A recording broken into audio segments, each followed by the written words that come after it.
wa bimilkillah wa ala alihi wa sahbihi subhanaka la ilma lana illa ma 'allamtana innaka antal alimul hakim. Rabbi shrah li sadri wa yassir li amri wahlul 'uqdatam min lisani yafqahu qawli. Amin ya rabbal alamin. Amma ba'd.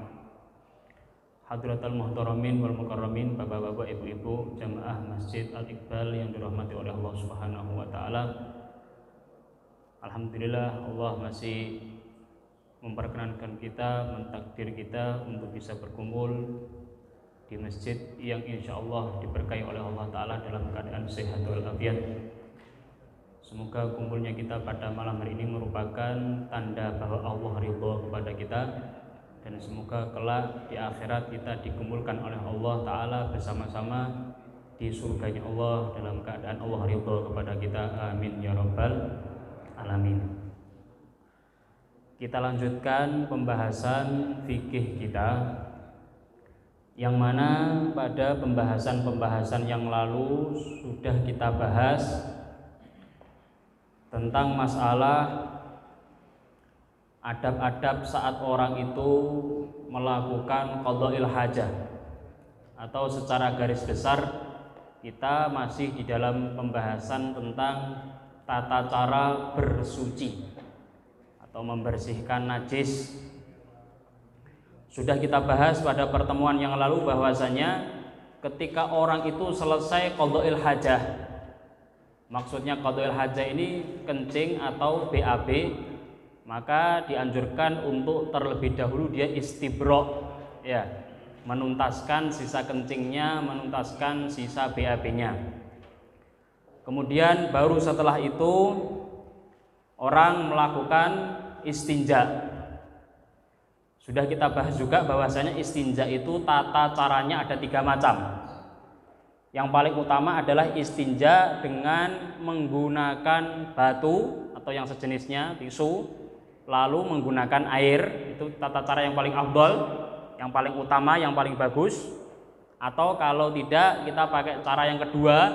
Yang ini adalah cara yang umumnya orang pakai, yaitu dengan air saja, atau dengan cara yang ketiga dengan batu atau yang sejenisnya, batu saja atau tisu. Itu sudah kita bahas pada pertemuan-pertemuan yang lalu, ya. Nah, kemudian pada pertemuan kali ini akan kita bahas tentang syarat sahnya seseorang jika mau istinja dengan batu atau yang sejenisnya. Kan begini, kita kembali ke pembahasan yang lalu sambil kita ingat-ingat. Pada pertemuan yang lalu sudah kita bahas bahwasanya orang itu diperbolehkan untuk cebok dengan selain air, ya. Masih ingat ya? Jadi orang itu ketika cebok tidak harus pakai air. Selain air boleh. Seperti apa? Batu, tisu, kain, kertas, kan begitu, ya kan? Walaupun keadaan banyak air, walaupun ada air, tetap sah dan boleh orang itu istinja pakai tisu. Walaupun tidak dibarengi pakai air, hanya tisu saja boleh dan sah, sudah dikatakan suci. Bahkan pada pertemuan sebelumnya sudah kita jelaskan bahwasanya walaupun misal masih ada bekasnya, baunya, tidak apa-apa, sudah dikatakan suci, sudah dikatakan sah, boleh. Akan tetapi di sini yang perlu kita pahami adalah ketika orang itu milih istinja hanya pakai batu saja, dia milih istinja hanya pakai tisu saja, tidak mau pakai air, milih istinja pakai tisu saja, maka di situ ada syarat-syaratnya supaya sah. Kalau orang istinja pakai batu atau pakai tisu kok tidak memperhatikan syarat-syarat ini, maka tidak sah itu istinjanya. Kalau tidak sah berarti masih dihukumi najis. Kalau masih dihukumi najis berarti digunakan buat sholat, sholatnya tidak sah. Ya, jadi ini perlu diperhatikan. Ketika orang itu hendak memilih istinja dengan batu atau tisu atau yang sejenisnya tadi, itu saja, tidak pakai air, maka perlu memperhatikan syarat-syarat ini. Kalau tidak tahu syarat-syarat ini, hanya pokok asal pakai tisu saja, tidak memperhatikan syarat-syaratnya, tidak sah. Kalau tidak sah berarti masih dianggap najis. Syaratnya ada berapa? Agak lumayan. Ada 8. Ini 8-8-nya harus terpenuhi semua. Salah satu dari 8 tidak terpenuhi, tidak sah. Wah, kalau gitu ya milih air saja. Ya silahkan monggo. Tapi kan tidak selamanya keadaan kita normal-normal terus. Gimana pembuatan? Kadang tidak kita inginkan, kadang-kadang dalam keadaan darurat, pas kebetulan kita di pom bensin atau di toilet umum misalnya di bandara atau di terminal, kebetulan tidak ada air, adanya tisu. Lah, ya gimana? Masa mau keluar dalam keadaan untul-untul gini nyari air, ada air, ada air. Nah, rame, viral jenengan. Iya kan? Walaupun itu tidak kita inginkan, tapi kadang namanya orang itu ada apesnya juga. Kadang-kadang dalam keadaan kepepet, kita perlu ilmu ini. Soalnya kan tidak tahu ilmunya nanti najis, sholatnya tidak sah semuanya. Apa syaratnya? 8 tadi. Apa 8 itu? Yang pertama, syarat pertama, ini harus diperhatikan. Kalau 1 saja tidak diperhatikan, kurang, tidak sah. Najis berarti masih. Apa syaratnya? Pertama, saat kita istinja dengan gampangannya tisu gitu aja ya, tisu ya. Kalau ya batu tapi kan jarang orang pakai batu. Umumnya pakai tisu biasanya ya. Tisu kita sebutkan tisu aja biar lebih gampang, biar lebih mudah. Syarat sahnya orang istinja pakai tisu dan sejenisnya. Pertama syaratnya ayyakuna bisalasati ahjar di dalam kitab. Hendaknya minimal usapannya 3 kali. Syarat pertama, minimal usapan yang diusapkan, usapan tisunya pada tempat najis itu minimal 3 kali. Maaf, contoh misal, saya ibaratkan ini kemaluan ya, kan tempatnya keluar najis kan kemaluan. Nah, maka, ya, misalnya tisu, tidak ada tisu di sini, tidak ada tisu mas, atau apa namanya sapu tangan atau apa, atau kertas lah. Nah, ini ada, iya harus jelas ini.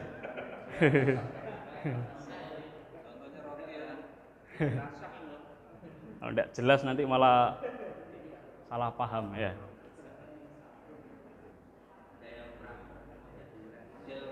Ya, misal ya. Perhatikan, di sini. Jadi misalnya ini tisu, ya, ini tisu. Syarat pertama, tisunya digunakan untuk ngusap tempat najisnya minimal 3 kali. Jadi misal ini tempat najis.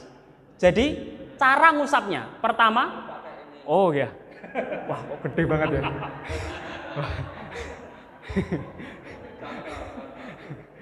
Ya ini ilmu ya, ini tidak, jangan pikiran yang aneh, ini ilmu ya, ini ilmu. Kalau enggak gini enggak paham, gimana pembuatan? Jarang yang jelaskan kayak gini pengajian itu ya. Jadi misalnya ini tempat keluarnya najis, maka perhatikan, ini cara ngusapnya harus betul, cara ngusapnya harus tahu. Jangan cara ngusapnya salah, pertama kali yang diusap ini yang salah. Langsung diucap, misalnya maaf ini tempat keluarnya kotoran, langsung tengahnya gini, plek. Lah, kalau kayak gitu malah, kalau masih ada sisa najisnya malah merembet ke samping-sampingnya, gini apa betul? Nah, jadi jangan langsung tengah ini, set, jangan. Itu malah melebar kemana-mana. Nah terus bagaimana? Tempelkan tisu ke area yang kering sampingnya sih. Ke area yang kering, tarik ke atas. Begini, jangan gini. Ngek, ngek, walah ya kemana-mana malah. Ya, jangan gitu. Tapi dari yang kering, tarik ke tengah, terus. Dari yang kering, tarik ke tengah. Dari yang kering, tarik ke tengah. Jadi ke tengah terus tarik ke atas. Jangan gini, ngek. Ya kemana-mana. Ya, dan itu dilakukan minimal 3 kali. Perhatikan, minimal 3 kali. Bahkan dalam kitab itu dikatakan, walaupun 1 kali usapan itu sudah bersih, tetap harus di 3 kalikan. Walaupun sebenarnya 1 kali usapan sudah bersih, belum cukup. Minimal berapa? 3 kali. Jadi 1 misal, ya kalau kencing kan sedikit 1. Dilihat, oh sudah bersih, belum cukup, harus di 2 kalikan, kemudian di 3 kalikan. Jelas ya, minimal harus 3 kali. Ah, ya betul. Bagus ini. Jadi gini ya, kalau tisunya tetap seperti ini berarti kan set, otomatis ini kan ada najisnya ya. Nah, dibalik posisinya. Nah, dibalik. Soalnya kalau ini masih najis tadi yang basah tadi, seret, kok gini kan lagi ya basah najisnya. Jadi dibalik. Jadi lebih tepatnya kalau misalnya takut, wah ini nanti mana-mana najisnya, satu, ngambil lagi. Ibaratnya ini yang baru ya, nanti dimarahi sama Ustaz Adam nanti. Ya, ngambil lagi yang baru, seret. Ngambil lagi yang baru, seret. Takutnya kalau satu kita lipat-lipat, takutnya basahnya kemana-mana malah najis kabeh. Najis semua jadi. Paham ini ya? Ini syarat pertama. Jadi usapannya minimal harus 3 kali. Pertanyaannya kalau sekali sudah bersih cukup apa belum? Belum cukup. Ya itu ibarat di kitabnya jelas. Kemudian syarat kedua, wa ayyungkiyal mahal. Apa maksudnya? Diusap sampai betul-betul bersih. Maksudnya bagaimana? Tadi kan minimal 3 kali usapan. Misalnya sudah 3 kali usapan, lah kok masih keluar lagi misal. Nah makanya jangan buru-buru istinja, jangan buru-buru cebok, kecuali mantep sudah bersih, kecuali mantep sudah selesai. Jangan masih coro ya selesai. Segini habis.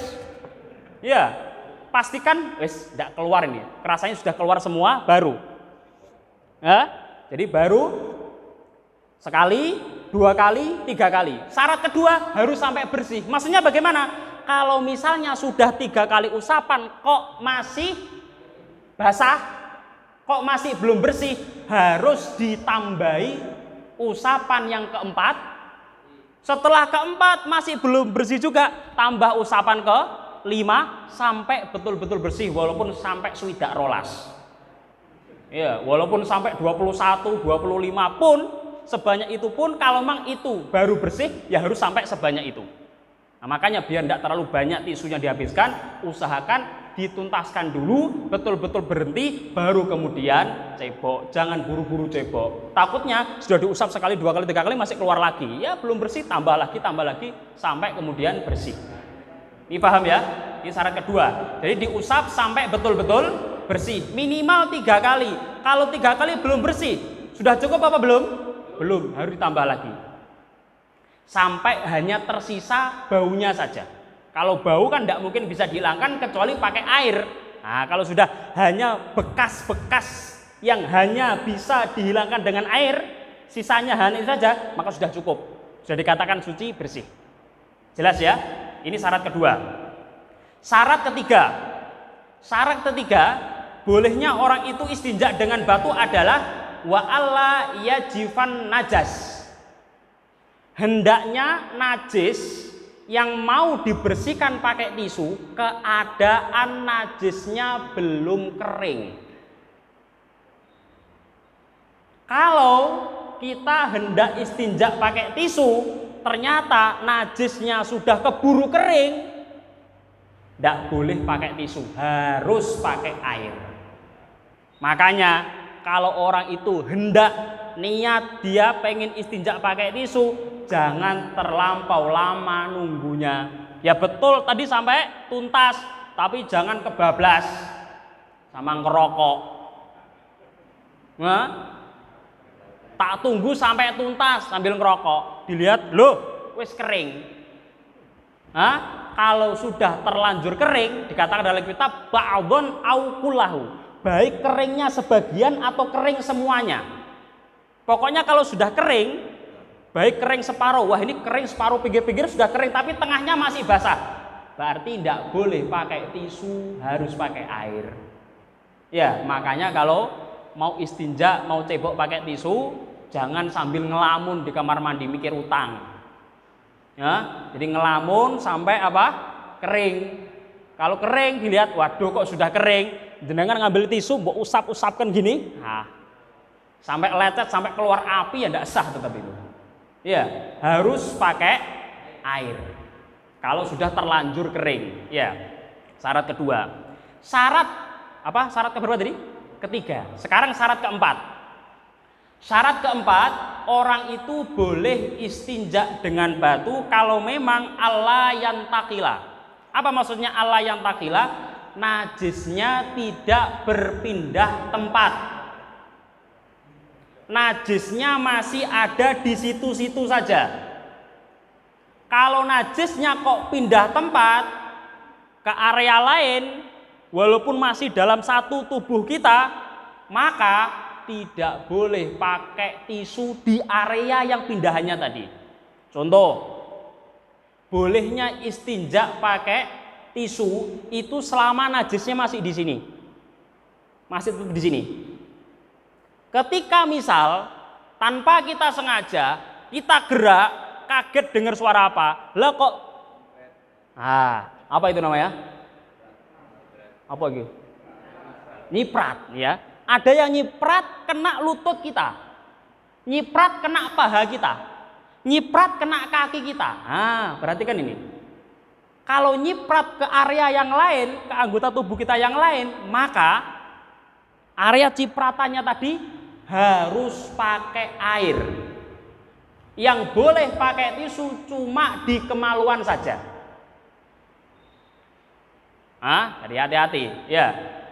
Mau pakai tisu ternyata gerak dengar suara ban meletus, nyiprat kemana-mana. Waduh, gimana ini? Maka yang boleh pakai tisu hanya di area itu saja. Ketika mercik ke lutut, mercik ke paha, mercik kena kaki, maka yang di kaki, di paha, di lutut tadi harus pakai air. Loh kok begitu? Iya, karena memang batu atau yang sejenis dengan batu, tisu, itu diperbolehkan hanya untuk istinja. Lah istinja itu kalau dalam bahasa Indonesia cebok. Selain istinja, selain cebok, tidak boleh pakai tisu dan yang sejenisnya. Pertanyaannya, kalau lutut jenengan, paha jenengan, kaki jenengan kena najis, itu apa namanya ketika kita bersihkan? Namanya kita cebok. Ada najis kena lutut jenengan, jenengan bersihkan, lagi cebok Pak. Ada najis kena kaki jenengan, ya jenengan bersihkan, apa itu namanya cebok? Bukan. Makanya oleh karena itu kenapa kok tidak boleh pakai tisu? Karena tisu itu bolehnya hanya untuk cebok. Selain cebok tidak boleh pakai tisu. Sehingga kalau najis-najis kena yang lain, bukan kemaluan depan, bukan kemaluan belakang, tidak cukup dibersihkan pakai tisu. Contoh misal pipi berdarah, moncrot apanya ini? Jerawat, darah, najis kan? Jenengan ngambil tisu, jadi kan bersih. Sudah suci apa belum? Belum, tidak bisa. Kenapa? Loh, katanya tisu bisa untuk bersihkan najis. Iya, tisu bisa bersihkan najis dalam istinja, dalam cebok saja. Selain istinja, selain cebok, kalau mau bersihkan najis, alatnya cuma satu. Apa? Air, harus air. Selain air tidak bisa, tidak boleh.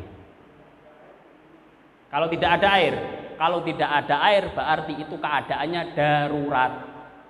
Keadaan darurat artinya sudah keadaan seperti itu tidak apa-apa. Kalau misalnya mau sholat ya tetap sholat dalam keadaan darurat, tapi nanti ketika sudah menemukan air harus dibersihkan, harus dikodok, harus diganti. Ya, kalau keadaan darurat, ya seperti itu. Kemudian syarat berikutnya, syarat keberapa ini? 5. Alhamdulillah ya pada sikap ini, senang. Nomor 5, ya nomor 5. Syaratnya orang istinja dengan batu adalah la yatra alaihi akhor. Artinya apa? Najis yang mau dibersihkan pakai tisu dan sejenisnya tidak bercampur benda lain. Kalau sudah bercampur benda lain, maka sudah tidak boleh pakai tisu. Harus pakai air. Lah contoh benda lain itu seperti apa? Benda lain itu baik itu sama-sama najis atau benda lain yang suci sama saja. Contoh misal mau kita istinjai, mau kita ceboki pakai tisu lah, kok ternyata kecipratan air di area sini tadi, mau kita bersihkan pakai tisu lah, kok ternyata kecipratan air. Berarti kecampur sama yang lain kan? Walaupun air itu sebenarnya adalah benda yang suci, maka tetap tidak boleh ini. Tidak boleh pakai tisu, harus pakai air. Kena air atau kena percikan debu misal, kena ke situ, ya pas kita misalnya buang qadhaul hajah lagi kencing di pasir-pasir gitu misalnya, kemudian habis kencing ada angin berhembus bawa debu, lah kok nempel-nempel di kemaluan kita yang mau kita bersihkan pakai tisu tadi, wah nggak boleh karena sudah kecampur sama benda lain. Ya, kecampur benda lain, maka harus pakai air. Kalau seperti itu nggak boleh pakai tisu kalau sudah kecampur yang lain. Ya, nah itu syarat kelima, ya. Nah, sehingga pada pertemuan yang sebelumnya sudah kita bahas, ya, bahwasanya di dalam permasalahan istinja atau cebok dengan pakai tisu ini disyaratkan tisu yang dipakai harus tisu kering. Ya kan, harus tisu kering. Tidak boleh tisu basah.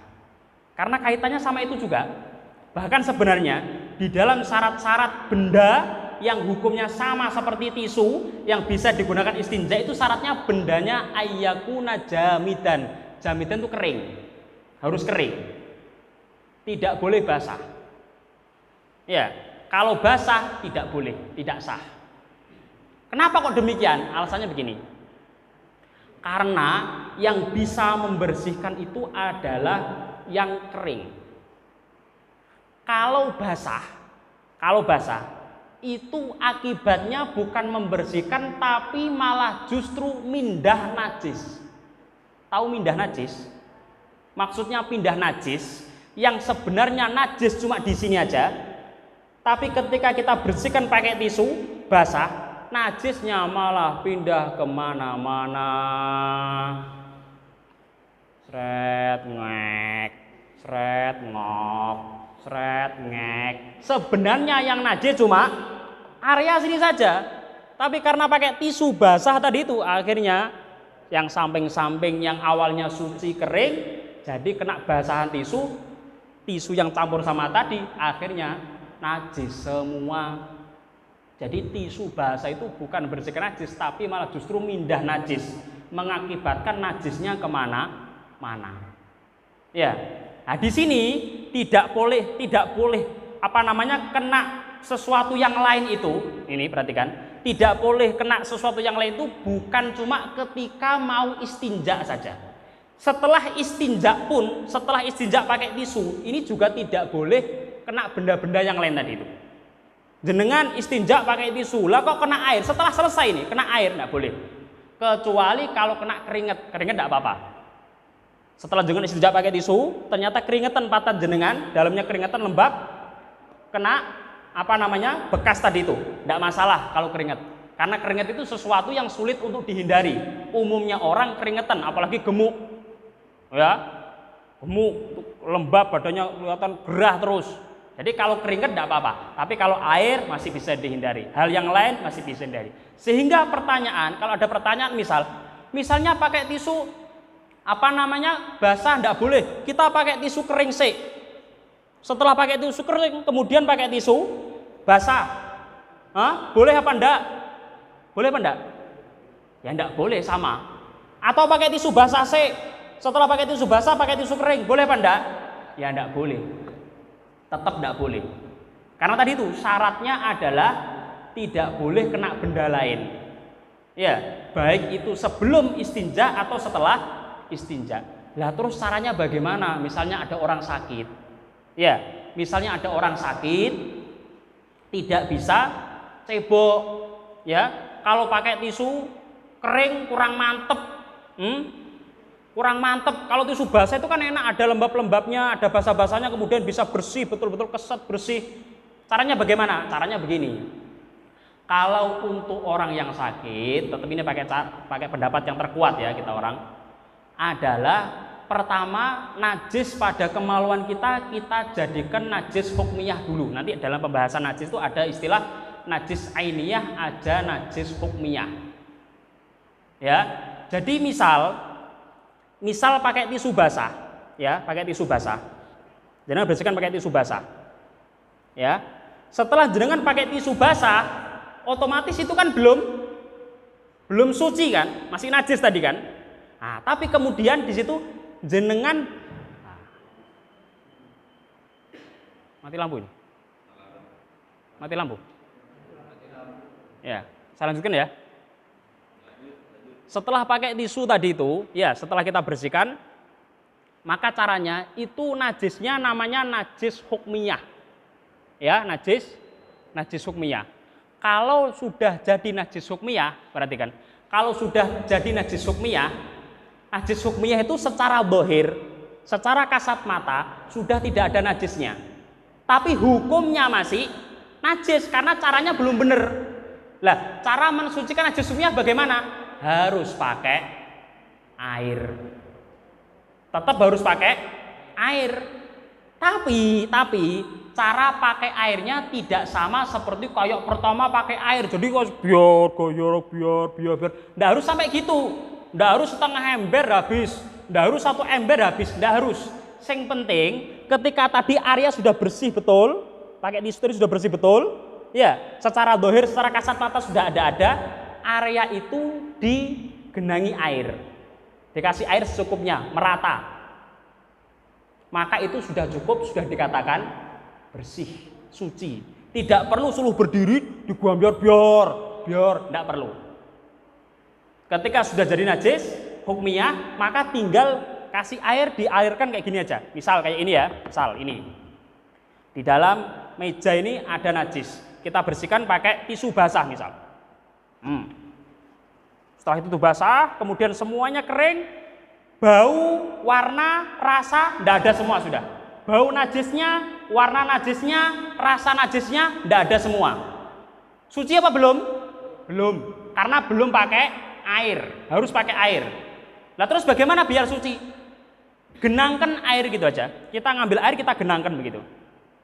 Kita genangkan rata secukupnya, kena area yang najis tadi, maka sudah dikatakan suci. Lah air genangan ini suci juga. Air genangannya suci juga. Jadi mudah. Jadi hanya tinggal dibasahi misal tangan ya. Jadi misalnya ini sudah bersihkan gini-gini. Pakai tisu basah misal gini sampai bersih, pakai tisu kering semuanya. Sudah, ya kan? Jadi najisnya najis hukmiyah, masih najis loh ya, belum suci loh ya. Lah terus bagaimana? Kalau bau, warna, rasa sudah hilang semua, dari sifatnya najis, kemudian kita ngambil air, kita ratakan gitu aja. Kita ratakan ke area yang yakin ada najisnya. Sudah. Rata, sudah kita ratakan, sudah suci itu. Bahkan walaupun air yang kita taruh situ itu sudah suci, airnya juga suci.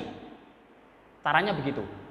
Jadi intinya mau ndak mau harus pakai air. Ya. Kalau ndak dengan cara seperti itu dari awal ya repot. Artinya repot itu harus digambar, habis air banyak. Wujud fisik najisnya harus betul-betul hilang kan begitu. Tapi kalau pertama dibantu tisu dulu, dibersihkan sampai bau, warna, rasa, sifat najis itu hilang, baru kemudian dialirkan pakai air. Kira-kira lebih mudah yang mana?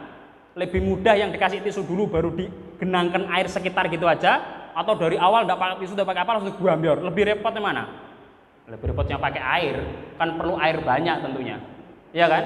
Kalau pakai tisu tadi hanya dibasahi sekitar gitu aja, ya, sekiranya merata sudah dianggap suci. Jelas ini ya. Nah, jadi sekali lagi saya tekankan bahwa istinja pakai tisu ya itu tidak boleh pakai tisu basah. Ya, harus pakai tisu kering. Kalau pakai tisu basah, walaupun kita lihat keadaan situ sudah kering ya, walaupun keadaan sudah bersih, sudah wangi, tidak ada bau najis, tapi hukumnya masih najis hukmiyah namanya. Lah bagaimana biar suci? Kita aliri air. Tidak perlu banyak, yang penting merata sudah cukup. Air yang kita airkan ke situ, itu pun juga dihukumi suci. Jelas ini ya? Begitu caranya. Kemudian syarat berikutnya, nomor berapa? Nomor 6. 6 dulu, baru 5 masa 7. Syarat nomor 6. Syarat nomor 6, wa ayyujawiza sofhatahu wa hasyafatahu. Ini hampir mirip seperti yang sebelumnya. Maksudnya bagaimana? Begini, orang itu boleh istinja cebok dengan tisu kalau memang najisnya tidak bleber-bleber. Apa bleber-bleber bahasa Indonesia itu? Merembet-merembet. Jadi najisnya masih di sini-sini aja. Sehingga kalau najisnya mau kita istinja pakai tisu, kok najisnya merembet? Lah, ini perhatikan. Kalau merembet, maka bagaimana? Kalau merembet, maka yang di tempat itu boleh pakai tisu. Tapi merembetnya ini harus pakai air. Karena di merembetnya ini kan bukan istinja namanya. Wah, tapi ya repot kayak gitu. Masuk sini tisu terus gini air tuh cara milah-milahnya bagaimana? Lah makanya kalau repot berarti harus pakai air. Ya, kalau repot berarti kesimpulannya harus pakai air. Soalnya kalau pakai, wah sini boleh pakai tisu, tapi sininya yang merembetnya nyambung kan merembet itu, boleh pakai apa? Harus pakai air. Loh, tapi gimana milah-milahnya bagaimana?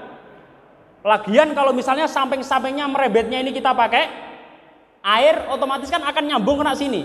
Yang sini juga kena air. Padahal syaratnya pakai tisu, sudah boleh kena air lah. Makanya berarti kalau merembet ya sulit. Kesimpulannya ya tetap harus pakai air. Baik itu pas kencing atau pas BAB. Maaf BAB kok sampai, maaf misalnya mencret kemana-mana kan itu. Bukan hanya di area lubang ini aja, tapi sampai patat-patat kena semua. Duor kan gitu. Wah, kalau sudah duor kemana-mana, tetangga depan, tetangga samping rumah, kanan kiri belakang kena semuanya. Nah, berarti itu ya kesimpulannya harus pakai air kayak tadi. Wah, enggak ada air, adanya cuma tisu. Berarti kayak pertanyaan Bapak tadi, bagaimana? Kita bersihkan pakai tisu, tapi itu hanya dalam keadaan darurat saja. Artinya darurat, ya sudah seperti itu dianggap sudah cukup. Jenengan sholat ya sholat, ya. Tapi nanti kalau sudah ketemu air harus diceboki kembali secara sempurna, baru kemudian sholat. Sholatnya yang tadi dikerjakan dengan cara yang kurang sempurna harus diqadha, harus diulang kembali. Jelas ini ya? Syarat nomor 6. Syarat nomor 7. Ini syarat nomor 7 sama syarat nomor 8. Ini sebenarnya syaratnya mengulang syarat sebelumnya. Syarat nomor 7 itu alla yusibahu ma'un, tidak terkena air. Kalau tadi sebelumnya kan syaratnya tidak boleh bercampur sama sesuatu, umum. Kalau yang ini katakan tidak boleh terkena air. Kalau sudah kena air harus pakai air, tidak boleh pakai debu. Jadi ini singkat saja. Kemudian syarat ke-8 yang terakhir, tisu yang digunakan wa antakunal ahjaru thahirah. Ini sebenarnya sudah kita singgung di syarat-syarat batu yang pertama. Tisu atau batu atau sejenisnya yang digunakan untuk istinja harus berupa benda yang suci. Ya, ini sebenarnya sudah termasuk syarat sebelumnya. Jadi kalau misalnya tisunya kok najis, kita pakai kain, kainnya kok najis, maka tidak boleh. Sehingga tadi pertanyaannya, bagaimana kalau tisu makainya? Apa gini kemudian gini tidak? Tapi setelah pakai gini, yang najis jangan dipakai lagi, kan itu pertanyaan gitu. Ya, jadi kalau tisu sudah dipakai sekali sudah najis, jangan dipakai lagi. Ngambil yang lain yang suci, pakai lagi. Ya. Kalau pakai kain bagaimana? Kain setelah dipakai, kayak pertanyaan kemarin, kalau sudah dipakai, ya najis, dicuci, kering, dipakai lagi, dicuci, kering, pakai lagi, silahkan. Berapa kali pun boleh. Ya, itu tadi ya. Jadi 8 syarat ini harus terpenuhi semua. Ketika orang itu hendak istinja pakai tisu dan sejenisnya. Ketika salah satu dari 8 syarat ini kok ada yang tidak terpenuhi, maka tidak sah. Berarti kalau tidak sah harus pakai air, harus diulang istinjanya pakai air. Kalau keadaan darurat ya sudah kayak gitu tidak apa-apa, cukup. Tapi nanti kalau ketemu air harus dibersihkan lagi, ceboknya diulang lagi, kemudian sholatnya diulang lagi. Mungkin sampai sini dulu. Ada yang perlu ditanyakan? Ya silahkan.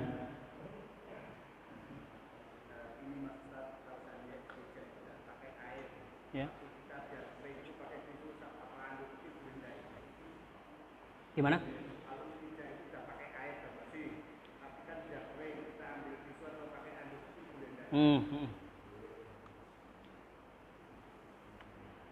Jadi ini dibalik ya. Kan kemarin untuk istinja yang paling utama itu tisu dulu baru air, ya, tisu dulu baru air. Kemudian dibalik sekarang. Pertanyaannya bagaimana kalau sudah istinja cebok pakai air, kemudian dibersihkan pakai tisu? Itu tidak mendapatkan keutamaan istinja yang dua, tidak. Tetap dianggap istinja pakai air saja, nganggapnya. Tidak mendapatkan keutamaan. Karena kalau keutamaan itu pengennya dapat keutamaan, harus tisu dulu baru air. Tapi boleh enggak kayak gitu? Boleh saja.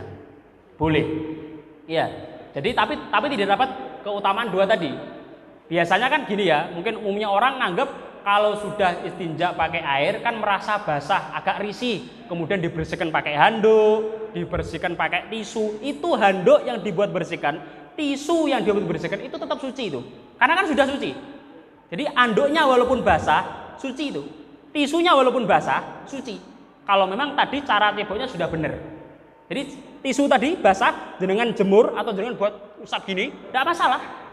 Kalau mentolong jenengan, kan masih suci, masih suci. Lu ini basah kena sini apa najis? Tidak najis, kan sudah suci tadi. Begitu, boleh. Iya. Ada lagi mungkin? Cukup ya. Mudah-mudahan dapat menambah ilmu kita, pemahaman kita di dalam agama. Mudah-mudahan bisa mengamalkan. Amin ya rabbal alamin. Sallallahu alaihi wasallam Muhammadin wa alihi wasallam. Assalamualaikum warahmatullahi wabarakatuh.